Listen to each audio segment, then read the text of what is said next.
வருமான வரித்துறையிலிருந்து 72 காலி பணியிடங்கள் நிரப்புவதற்கான அறிவிப்பு வெளியிடப்பட்டிருக்கு. இந்த காலி பணியிடங்கள் நிரப்புவது குறித்து வெளியிடப்பட்டுள்ள அபிஷியல் அனௌன்ஸ்மெண்ட் என்ன அப்படிங்கிறத டீட்டெயிலாக பார்க்கலாம்.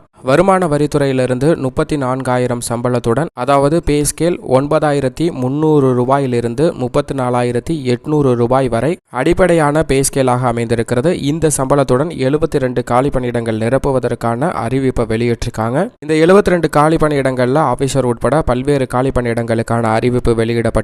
விண்ணப்பிப்பதற்கு வயது வரம்பை பொறுத்த வரைக்கும் 18 வயதிலிருந்து 30 வயது வரை உள்ள அனைவரும் விண்ணப்பிக்கலாம். 10ஆம் வகுப்பிலிருந்து பட்டதாரிகள், UG PG முடித்தவர்கள் வரை விண்ணப்பிக்கலாம் அப்படிங்கிறத தெரிவிச்சிருக்காங்க.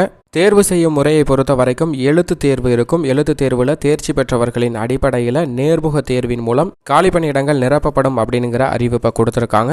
இந்த காலி பணியிடத்தை நிரப்புவதற்கு எழுத்து தேர்வு நடைபெறும். அந்த எழுத்து தேர்வுக்கு விண்ணப்பிப்பதற்கு அபிஷியல் இணையதளம் incometaxindia.gov.in என்ற இணையதளத்தில் விண்ணப்பிக்கலாம். வருமான வரித்துறையில வேலை பார்க்கணும் அப்படின்னு நினைக்கிறவங்க இந்த காலி பணியிடங்களுக்கு விண்ணப்பித்து ரிட்டன் தேர்வுல மெரிட் லிஸ்ட் அடிப்படையில் தான் போஸ்டிங் வழங்கப்படும் அப்படிங்கிறத தெரிவிச்சிருக்காங்க. ரிட்டன் தேர்வுக்கு நல்லா படிச்சு எழுதுனீங்க அப்படின்னா நிச்சயமாக வருமான வரித்துறை அதிகாரிகள் ஆகலாம்.